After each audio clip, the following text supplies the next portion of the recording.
Hi welcome back to my channel Ritu lakhs. 26/1/2025 బంధు బలగం నోముకున్నారండి. వాళ్ళు పబ్బ గారు వాళ్ళ ఇంట్లో బంధువులందరినీ పిలిచి బంధు బలగం నోమును ఇచ్చిపుచ్చుకున్నారు. బంధు బలగం నోము అంటే 2 బిందెలు ఉంటాయి. ఒక బిందెలో 13 కుడకలు పెట్టుకొని ఇంకొక బిందెలో 13 గిన్నెలను పెట్టుకొని నోముకుంటారు.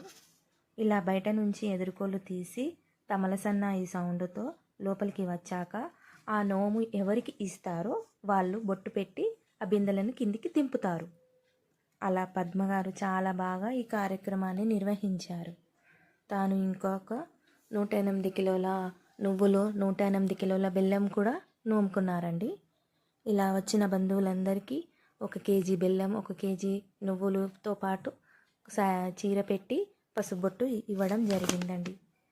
ఈ కార్యక్రమం తూప్రాన్లో జరిగింది. చాలా బాగా నిర్వహించారండి.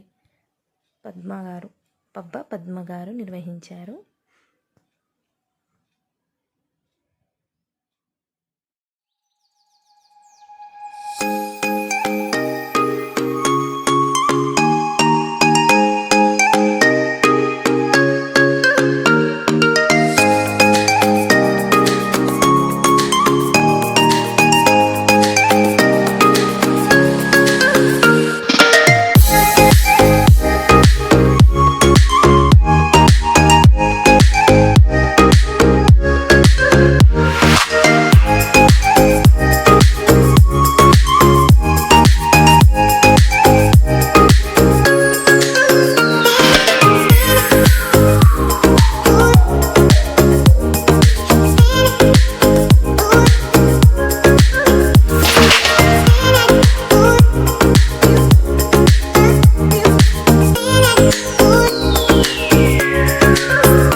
Please subscribe to my channel Ritu lakhs. Like చేయండి, షేర్ చేయండి.